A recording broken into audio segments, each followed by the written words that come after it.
good afternoon or good morning, depending on where you are and when you're listening to the playback of this video. We've decided today to take a slightly different approach to a webinar. This is a live recording.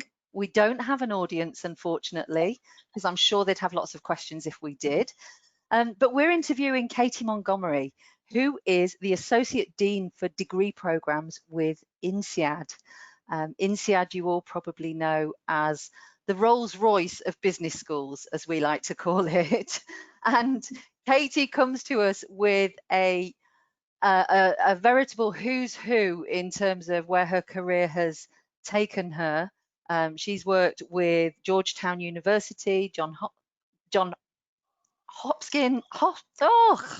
I fluff it every time. So John Hopkins University, and now she is working with Insead. And PWN Global, so I'm Rebecca Fountain, I'm the Head of Marketing and Communications at PWN Global, and we've been working with Insead now for about 3 years. And we work with Insead because we're really passionate about ensuring our members continue their education throughout their lives.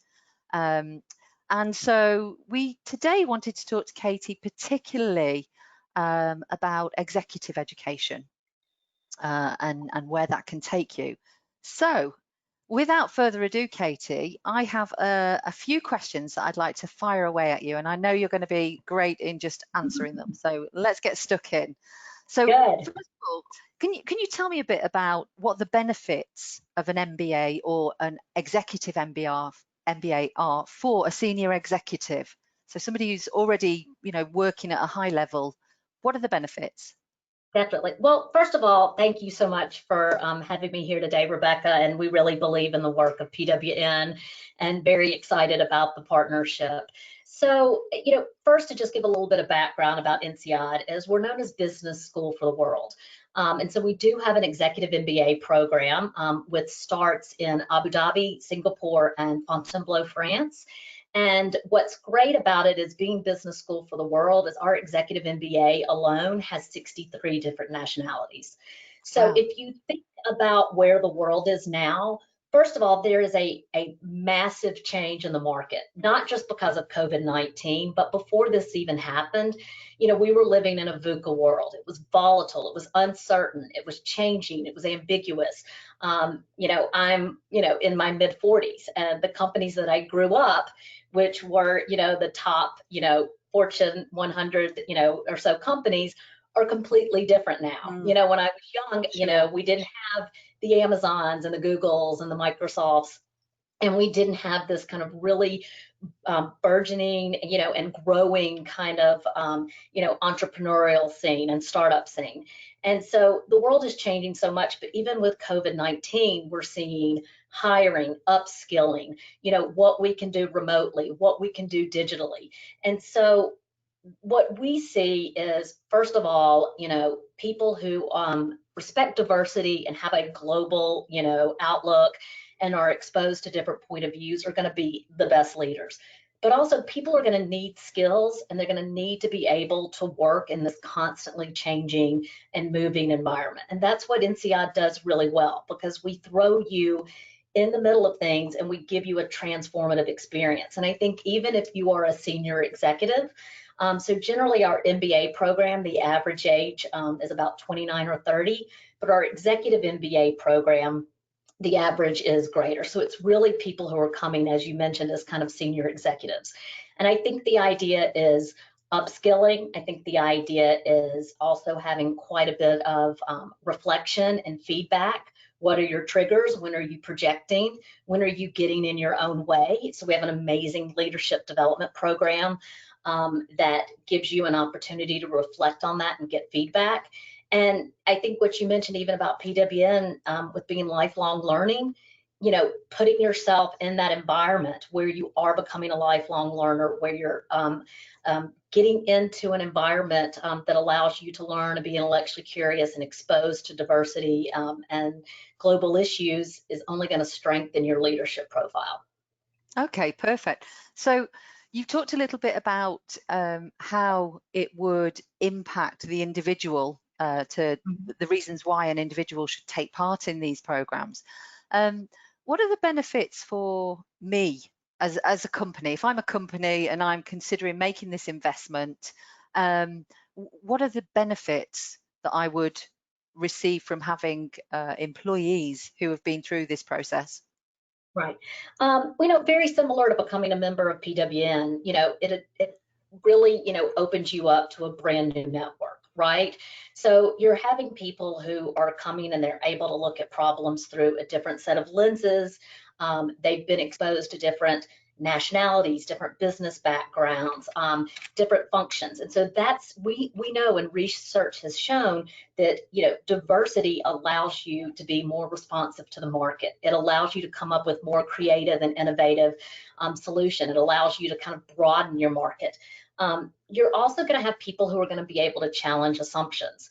So what I tell companies all the time is, think about when you've gotten, a fresh face in, and they notice something that once they mention it is so very clear, but because everyone was so wedded to the current environment and to kind of, moving forward on the set of objectives, they might not have seen an efficiency or a new innovation or a way to streamline something. And so I think, exposing, your really, future potential leaders and people that you see, have a long-term career, it's a way to give them that fresh new perspective. And also, I think we see in our MBA program that it's a real-time transformation. And so being able to, support people in lifelong learning, to give them that exposure. And then what I've seen time and time again is when people come back to the company, you almost get a renewed sense of enthusiasm. You see people who are willing to take up on more leadership projects, people who are able to take on more additional projects, people who are able, and again, referring to us all working in this VUCA world, change management and new initiatives are going to be, are going to become much more commonplace. And so having people who are on the cutting edge of learning, and who are learning from the best professors who really have their finger on the pulse of the market and what the business world is doing today, it brings great thought leadership and perspective to your business. Fantastic. So from the start of them starting their program to the end, you see that real diversity of thought start to blossom and look at things in different ways, which is great. What I'm hearing is, the MBA and the EMBA are not education bubbles, if you like. We've all been on those programs where we sit in this little bubble and we completely absorb ourselves, and we come out of it and think, oh gosh, what do I do with all this information? So it's actually a practical growth system for professionals to get into. Okay. Yes. And how do they cope with balancing it? Because the MBA and the EMBA programs are quite rigorous processes, and you do need to absorb yourself in them. So how do your professionals who join the program balance it all? Right. So our MBA program is a full-time program for 10 months. So those people do step away from work, but we have quite a few students who come with partners, who come with families. We do provide support. Part of the learning, though, is taking a set of options, whether that's in or outside the classroom, and it's understanding how to prioritize and what are the benefits and liabilities of making decisions. So, it's deciding not to do this because you prefer to do this. And I think that in itself is a massive skill set when becoming a leader in today's world where things are moving so quickly. And, work never ends, right? Particularly now that we're in this digital space and people can be reached at any time. Our Executive MBA is what we kind of call a modular program. So, and that group is working full-time. Some people may be stepping away from work from other reasons or making a transition, but the vast majority of people work, and they come to campus for modular kind of chunk periods of time. So we have great program management who spends a lot of time with them. We have a student life department. We have a career center. We also have psychological services. And we have quite a bit of support on the ground. But part of finding that balance is a big part of the learning experience. And for both of those programs, we do have the leadership development program, which is coaching, leadership labs, So where you're getting a lot of kind of real world feedback, and you can get, you can have these conversations about balance, or having someone kind of put a mirror up to you is, when are you finding yourself potentially burnout or stressed or not coping well with multiple priorities, and therefore you are having an adverse effect on your team members or on the community, which is great kind of real world feedback, which really makes the difference between, you know, becoming a strong leader and a really productive manager. We also have things in the Executive MBA called KMCs, which are key management challenges. So again, putting you in a position, you know, where you're actually doing, like you said, that real world pragmatic kind of skill work, you know, where you can get real world feedback. And that also, you know, will also help kind of give feedback on balance too. Okay, brilliant. Because you touched on something there that I'm really sensitive to myself, working for a volunteer organisation. You know, you live in the merge, and I think a lot of people do now, even if they work in corporates or wherever. We live in the merge because there are so many digital ways in which people can communicate with you outside of what traditionally used to be the working hours. I mean, obviously, the more senior you get, the more expectation there is to be present. Have you seen? I mean, you've been in the business now 14 years ish, and have you seen a distinct increase in people living in the merge and the need for those supporting services that the universities are now offering Right. to help with that? I think so, but I think what we've also seen is quite a bit of research is to constantly be in that space is not being a productive manager, Mm, right? So usually leadership or managing kind of, you know, long term, particularly at a senior plus level, it's a marathon, not a sprint. And so what you were seeing, and we have this, you know, not only psychological services, but we have, you know, meditation, we have coaching sessions and feedback. And so we know that that's a big part of being a strong and productive leader. You know, we've got some great researchers, you know, who are talking about couples at work, you know, how to manage it all. What I think is really interesting is coming out of COVID is, you know, how do you, you know, homeschool your children, you know, care for your family and your home while at the same time, you know, maintaining a level of work, but at the same time caring for yourself. Because if you don't care for yourself, you cannot care for others. So yeah. I think it's becoming much more common to discuss it openly, to be vulnerable in your leadership and authentic. And I think those are a lot of issues that we do address, you know, in and outside the classroom, which I think at the end of the day transforms students to become these kind of global leaders. Yeah. That's fantastic. And a lot of those words that you use in your answer there, we're running this year, PWN decided that its 2020 webinar series would be about holistic well-being.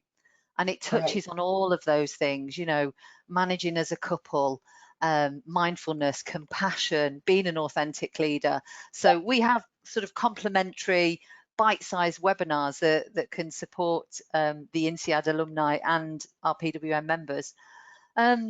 So I suppose my next question is, there are hundreds, if not thousands, of business schools out there. Mm-hmm. You know, and I let slip at the top of this interview today that Insead, in my head anyway, is sort of like the Rolls Royce of business schools. Why Insead? Why would somebody choose Insead over another business school to do their MBA or their EMBA? Well, you know, I think first of all, and just to kind of take it back, you know, to kind of what your organization does, which is kind of trying to create gender balance, you know, of leaders of business, is two things. We do have the Hoffman Institute for Business and Society, and we have focused on some of the sustainability development goals. And so we're really focusing a lot on gender equality.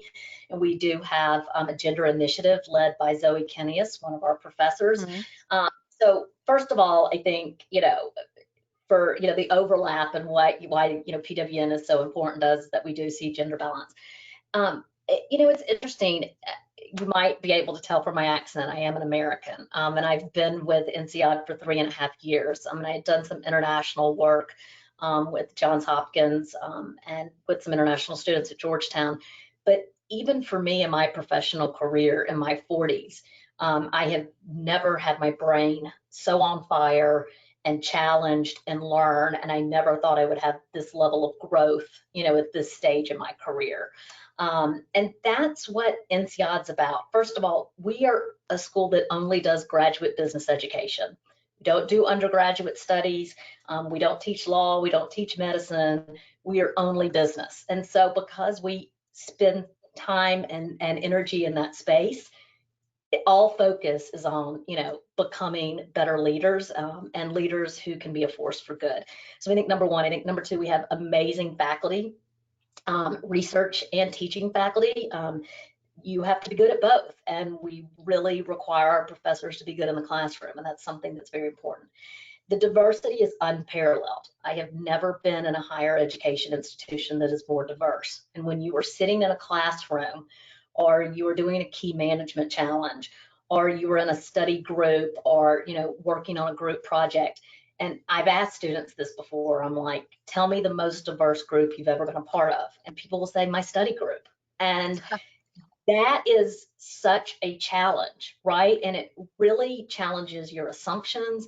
It challenges your preconceived notions.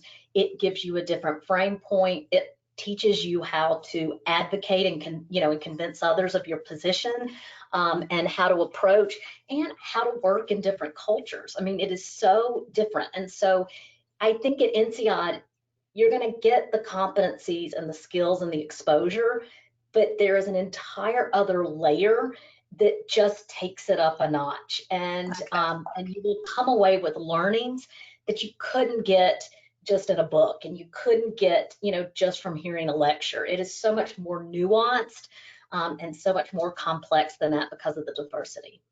I get it. And so the other thing that has impressed me in working with Insead is once your students graduate and achieve their goals, they have this opportunity to move into the Insead Alumni, which is a really, really powerful group of individuals with such inspirational stories. In fact, I encourage everyone listening today, get onto the Insead website and have a look at their alumni stories, because if nothing else, when you read those stories, they will convince you that, this is something that we should all get involved in. But, what does the alumni mean for you? And what does the importance of network mean for you? Yes. Well, to me, network means more than it ever did before. And, and I think the word networking is such a nasty word. And when we even ask people, what is your anxiety level around networking? Because I think people think of it as, superficial, you're asking a favor, you're trying to get a job. A network is so much more, than this, stereotype we have kind of around, networking and creating your network. It's really about solid relationships. It's about lifelong learning. It's about intellectual curiosity. It's about, giving yourself, a diverse set of viewpoints. It's about mentoring. It's about coaching. And it's a lot about what, PWN is about. It is important to have these outlets and to have different feedback loops, for your professional and personal life. And Insead has 60,000 plus alumni. I cannot think of a single country where we don't have someone. And again, if you go back to, we only teach graduate business education, and we're the global business school for the world. So what I tell people is usually when you have what I would say a very special and it's not commonplace, a very unique experience, the experience ties people together very closely, even if you didn't overlap in the school, right? Because you share this very rare experience. And I found the alumni to be incredibly generous and open and responsive in the network. And what has been great is in response to COVID-19, we reached out to our alumni and said, look, we want to enhance, the experience our students are having. We had 1,400 alumni sign up for one-on-one chats. Wow. 300 plus alumni submit business projects. We had an amazing alum come in and donate a virtual platform where we did a career fair over an entire week. It represented everything from, South America to Europe to Asia. And we've had an amazing, I also would encourage people to go to our website, massive and amazing webinars, navigating the turbulence of COVID, a global leaders, business leaders speaker series, conversations, where we've had alumni come out and really kind of share their knowledge, their wealth. The Hoffman Global Institute, which is an amazing place, again, was funded by, Andre Hoffman and alumni. So it really is a network that shares this rare, special, unique experience, and because of that, it's a bond that's really intense and really special, definitely.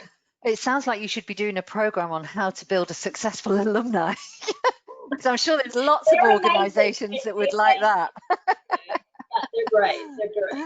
So just touching on the alumni, so anybody listening, again, you can either go to Insead's website or you can have a look at PWN's website. We publish on our event calendar a lot of the webinars that Insead are doing at the moment. And also we have, keep an eye out, we have 5 slots that we're going to be running over the next 12 months with Insead, where we will have some of these wonderful alumni coming to speak to our audience and give them their experience. And as I say, they're really, really inspirational speakers, so we look forward to that. So yeah. I'm going to take a really big deep breath. This is expensive, right? What's it going to cost me? So there's information about all of the tuition fees on the site. It does a breakdown. Our Executive MBA program is over, it ranges based on whether you start in Abu Dhabi, Fontainebleau, or Singapore, whether it's 14 to 17 months. Our MBA program is 10 months, but you'll also see all of the information regarding scholarships and kind of alternative funding resources. And we do have the PWN fellowship. Yeah. And we are, working, with students on, payment plans and the opportunities. So, to get the best faculty in the world and the exposure and the resources, you're right. I mean, we're not at the bottom of the market, but what we do offer and what we aim to is a world-class business education that's a transformative experience. And when people talk about ROI, I think it's very difficult to actually, put an exact price tag. There's lots of rankings of organizations that say, okay, what is your salary so many years post-graduation? But it is a return on investment that keeps on giving. And it is a credential that people will carry with them their entire life. And it is definitely, and I've seen it firsthand, it is a credential that opens doors both professionally and personally, and continues to do so, even, after retirement. But we are a nonprofit organization. We do not, make a profit. Any money that we are able to make, we invest directly back into school and innovation and higher education. So we are very sensitive about the price of a program, and particularly in the current circumstances. And so I always encourage people, talk to your recruiter, once you're admitted, talk to the Office of Financial Aid and Scholarships, because it's something that we're very sensitive to and understand. Yeah, and I suppose those people who are fortunate to be in corporate roles, go talk to your HR department, because there are budgets put aside for this type of thing.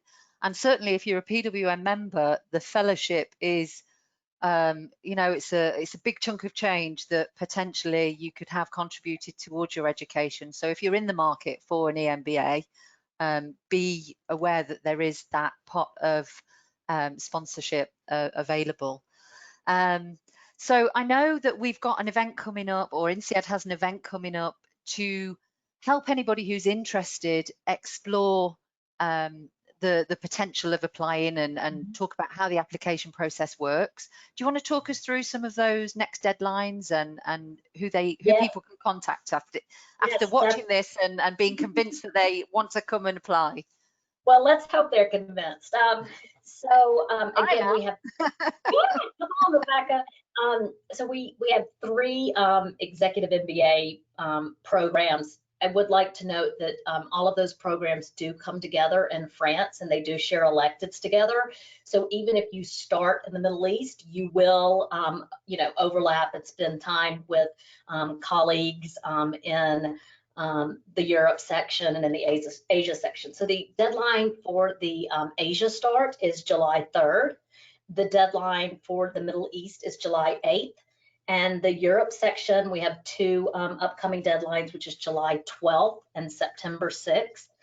What I tell everybody is go onto the website, download a brochure, and it'll kind of give an overview, and it will also give you know, kind of a walkthrough of the kind of application journey and step-by-step process. There will also be email addresses where you can contact, and then we can also make sure to get you in touch with a member of our recruitment team, you know, who is based on the campus where you would like to start your program. And they are amazing and can answer all your questions and really want to be there to kind of walk you through the process and help you along the way. Perfect. That's great. Well, that sounds like a great place to wrap up. It only leaves me to say thank you very much, Katie. Thank you for your passion. And, you know, thank you for bringing Insead to life for PWN members and its broader community. And we look forward to speaking again in the future. Thank you, Rebecca, and thank you to PWN. The work you're doing and your mission is really important and something that we believe in too. So thank you so much. Thank you very much. Thank you.